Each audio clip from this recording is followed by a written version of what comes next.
ہمارے بڑے بڑے جو ہے شخصیتیں اس کا شکار ہو گئی. سر سید احمد خان شکار ہوئے جنہوں نے کہ معجزات کا انکار کر دیا. سر سید احمد خان مرحوم، ان کی شخصیت کے دو پہلو تھے. ایک پہلو بہت عمدہ تھا، مسلمانوں کے ہمدرد بہی خواہ. لا الہ الا اللہ، لا الہ الا اللہ. شرک فی صفات کے حوالے سے حل ہوتا ہے وہ کیا ہے؟ جیسے کہ ابھی تک ہم نے صفات کی بات کی ہے، انسانوں کی صفات، فرشتوں کی صفات، ملائکہ کی صفات، انبیاء اولیاء اللہ کی صفات. لیکن ایک صفات وہ ہیں جنہیں ہم پڑھتے ہیں سائنس میں، پراپرٹیز آف دی میٹر. فلاں چیز کی یہ خاصیت ہے، فلاں چیز میں یہ صفت ہے، فلاں چیز کے اندر یہ تاثیر ہے، فلاں چیز میں یہ پڑھتے ہیں کہ نہیں پڑھتے؟ ساری کیمسٹری، فزکس وغیرہ اسی پر چلتی ہے نا. تو ہمارے ذہن میں جدید جو سائنس ہے اس نے یہ بات بٹھا دی ہے کہ properties of the matter are permanent, وہ اس سے جدا نہیں ہو سکتی. جبکہ اصل توحید فی صفات کا تقاضا کیا ہوگا؟ یہ پراپرٹیز، یہ تاثیرات، یہ صفات، یہ خواص اللہ نے عطا کیے ہیں، ذاتی نہیں ہیں. اور جب تک چاہے گا اللہ یہ صفات ظاہر ہوں گی، جب نہیں چاہے گا صفت ظاہر نہیں ہوگی. یہ ہے در حقیقت یہ توحید فی صفات کا تقاضا کہ میٹیریلزم جو ہے ایک فلسفے کی حیثیت سے، ایک ایٹیٹیوڈ آف مائنڈ کی حیثیت سے، میٹیریلزم سے انسان جو ہے نجات حاصل کرے. اب مثال کے طور پر اس کا کتنا بڑا جو ہے ہمارے بڑے بڑے جو ہے شخصیتیں اس کا شکار ہو گئی. سر سید احمد خان شکار ہوئے جنہوں نے کہ معجزات کا انکار کر دیا. کیسے ہو سکتا ہے؟ پانی کی یہ پراپرٹی ہے، واٹر کیپس اٹس سرفیس، پانی اپنی سطح برقرار رکھتا ہے. کیسے ہو سکتا ہے کہ ایک عصا پڑے پانی کے اوپر سمندر پر، سمندر پھٹ جائے؟ انہونی بات ہے، نہیں ہو سکتی. یہ سر سید احمد خان کا موقف ہے. انہوں نے کہا یہ ہواؤں کا معاملہ تھا، ایک دفعہ بڑی تیز ہوا چلی، وہ سمندر کو ایک طرف لے گئی، پھر بعد میں وہ ہوا بند ہو گئی، سمندر واپس آ گیا. لیکن قرآن مجید یہ کہتا ہے فَانْفَلَقَ الْبَحْرُ فَكَانَ كُلُّ فِرْقٍ كَالطَّوْدِ الْعَظِيمِ، سمندر پھٹ گیا اور اس کا ہر حصہ جو ہے چٹان کے مانند کھڑا ہو گیا. الفاظ یہ ہیں. لیکن کیا ہے ذہن کے اوپر وہ نیوٹونین دور جو تھا، Newtonian physics, properties of the metre, laws of nature, laws of motion, یہ تو بالکل اٹل ہے، وہی سے زیادہ مضبوط ہے، ان میں کسی کمی بیشی کا امکان نہیں. آگ کی صفت ہے، آگ کی پراپرٹی ہے، وہ جلا دیتی ہے. کیسے ممکن ہے کہ حضرت ابراہیم علیہ السلام کو آگ میں ڈالا گیا ہو اور وہ جلے نہ ہو؟ نہیں ہو سکتا. یہ سارا معجزات، اسی کو نیچریت کہتے تھے ایک زمانے میں، جب سر سید کا یہ فکر جو ہے عام ہونا شروع ہوا، اور اس نے پھر اور بہت انڈے بچے دیے ہیں بہت سے لوگوں میں. قادیانیوں نے بھی یہ چیزیں جو ہے سر سید سے اخذ کی ہیں. اور اسی طریقے سے ہمارے ہاں کے منکرین حدیث جو ہیں، غلام احمد پرویز ہوں یا کوئی اور ہوں، ان سب کے بابا آدم سر سید احمد خان تھے. یہ نوٹ کر لیجئے کہ سر سید احمد خان مرحوم، ان کی شخصیت کے دو پہلو تھے. ایک پہلو بہت عمدہ تھا، مسلمانوں کے ہمدرد بہی خواہ، مسلمانوں کے لیے ان کے خیر خواہ، ان کے لیے بہتری سوچنے والے. ہندوستان میں مسلمانوں کا کیا معاملہ ہو جائے گا اگر انہوں نے جدید تعلیم حاصل نہ کی، اگر وہ بالکل جو ہے آئیں گے نہیں، نہ ملازمتیں ملیں گی، وہ تو صرف سکے رہ جائیں گے یا قصائی بن کر رہ جائیں گے، اور تو کچھ کام ان کا ہوگا نہیں. تو وہ ایک محب قوم کی حیثیت سے ان کا معاملہ جو ہے وہ علیحدہ ہے. اس اعتبار سے وہ ہمارے بہت محترم ہے اور بہت ہی قابل عزت انسان ہے. لیکن وہ جو متکلم اور مفسر بن کر بیٹھ گئے، اس کے اعتبار سے ان سے بہت بڑی بڑی غلطیاں ہوئی ہیں. جنات کا انہوں نے انکار کر دیا. وہ تو چونکہ انویزیبل ہے، نظر نہیں آتے جنات. جن سے مراد در حقیقت یہ جو کہہ دیا ہے کہ جن آگ سے پیدا کیے گئے، یہ استعارہ ہے، محاورہ ہے. آپ کسی شخص کو کہتے ہیں کہ وہ غصے میں آگ بگ، تو وہ آگ تو نہیں ہو جاتا، انسان ہی رہتا ہے.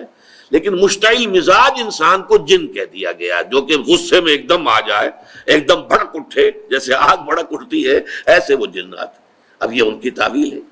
فرشتوں کا انکار کر دیا، کیونکہ فرشتے نظر نہیں آتے، فرشتے نہیں ہیں، یہ سب فورسز آف دی نیچر ہے، اس کے سوا کچھ نہیں ہے. فورسز آف دی گریوٹی ایک فورس آف دی نیچر ہے، اس کو ایک فرشتہ قرار دے دیا گیا. یہ ساری چیزیں کہاں سے پیدا ہوئی ہیں؟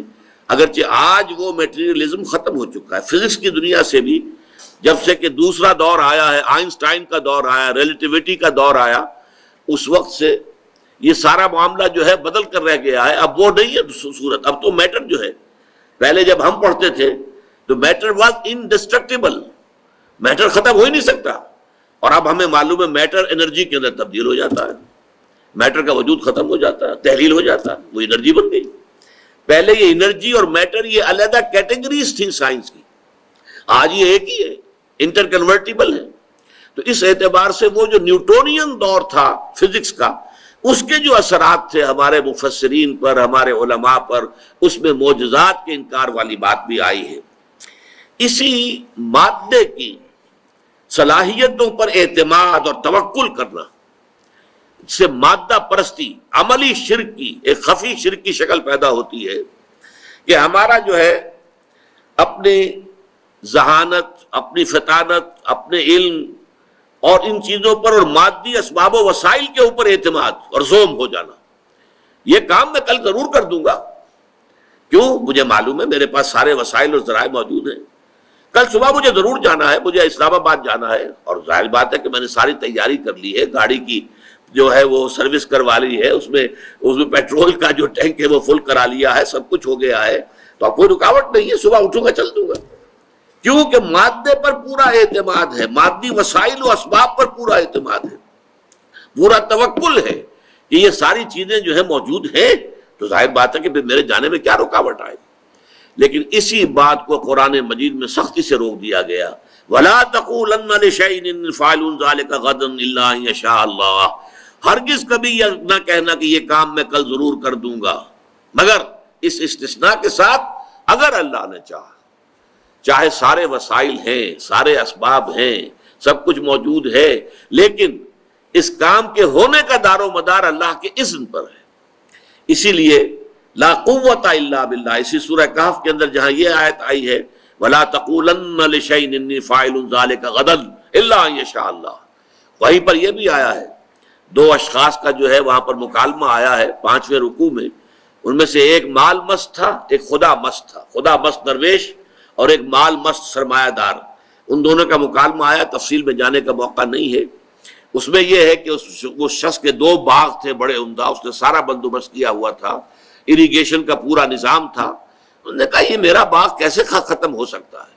ما ظن ان تبید ھذہ ابدا، کیا تم مجھ سے کہہ رہے ہو کہ اللہ کا شکر ادا کرو، اللہ کا حق ادا کیا کرو، دیکھو یہ چیزیں اللہ نے تمہیں دی ہیں، ایسا نہ ہو کہ اللہ چھین لے. یہ ما ظن ان تبید ھذہ ابدا، یہ تو میں نہیں سمجھتا کہ یہ جو میرا باغ ہے کبھی اجڑ بھی سکتا ہے، کبھی برباد بھی ہو سکتا ہے، میں نے سارے اسباب اس کے لیے تیار کر رکھے.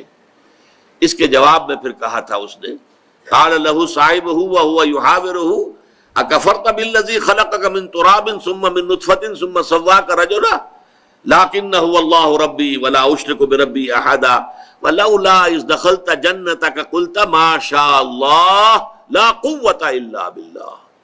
کیوں نہ ایسا ہوا کہ تم اپنے باغ میں جب داخل ہوئے تمہیں باغ کا منظر بڑا اچھا لگا، بہت عمدہ لگا، باغ جو ہے پھلوں سے لدا ہوا ہے، درخت جو ہے پھلوں سے لدے ہوئے ہیں، باغ میں بہار ہے، تو تم کہتے ماشاء اللہ، یہ سب کچھ اللہ کی مشیت سے ہے، اللہ کی قدرت سے ہے، اللہ کے کرم سے ہے، اللہ کے فضل سے ہے، اللہ کی دین سے ہے.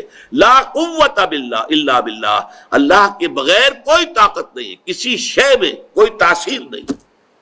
چنانچہ یہی بات شیخ عبد القادر جیلانی رحمۃ اللہ علیہ، انہوں نے جو اپنے بچے کو وصیتیں کی تھی، جیسے کہ ہم نے پچھلے درس میں حضرت لقمان کی نصیحتیں جو انہوں نے اپنے بیٹے کو کی تھی وہ پڑھی ہیں.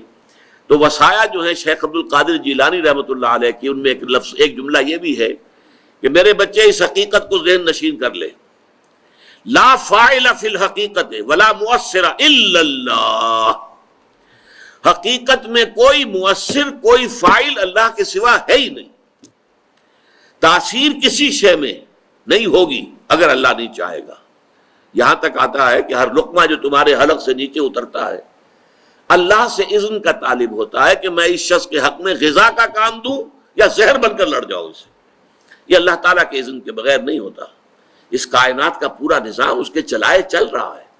وہی ہے در حقیقت یدبر الامر من السماء الی الارض، وہ تدبیر امر کر رہا ہے، اپنی کائنات کو چلا رہا ہے. وہ کسی شے کے پاس کوئی وصف، کوئی تاثیر، کوئی قوت، لا حول ولا قوت الا باللہ، کوئی طاقت نہیں ہے کسی کے پاس، اور کوئی جو ہے نہ بھلائی کی نہ برائی کی، نہ نفع پہنچانے کی نہ نقصان پہنچانے کی، کوئی طاقت کسی کے پاس نہیں ہے مگر اللہ کے کرنے سے. اللہ کے وما تشاؤون الا ان یشاء اللہ، تمہارے چاہے کچھ نہیں ہو سکتا جب تک کہ اللہ نہ چاہے.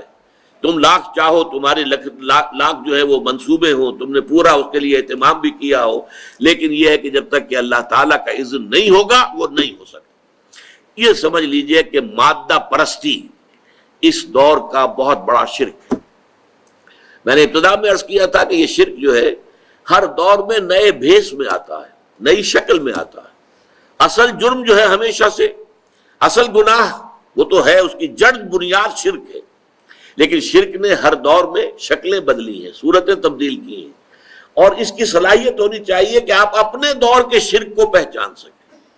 ورنہ یہ ہو سکتا ہے کہ آپ پچھلے دور کے ہمارے علماء نے اپنے اپنے زمانے میں شرک کی حقیقتوں کو بیان کر دیا کھول کر، اب ہم ان تمام چیزوں سے تو بچ گئے ہیں کہ جو چیزیں ہمارے اسلاف نے بیان کر دی کہ یہ بھی شرک ہے، یہ بھی شرک ہے، یہ بھی شرک ہے، لیکن جو ہمارے دور میں نیا شرک ایجاد ہو گیا ہے اس کا ہمیں ہوش ہی نہیں، اس کی ہمیں خبر ہی نہیں.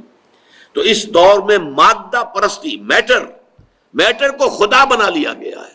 Properties of the matter are permanent, immutable, اور میٹر از انڈسٹرکٹیبل. یہ الحی ہے، اس کی حیات گویا کہ دائمی ہے، دوامی ہے، ہمیشہ ہمیشہ رہنے والی ہے. وہ ساری صفات جو ہے باری تعالیٰ کی، وہ ہم نے در حقیقت میٹر کو ودیعت کر دی.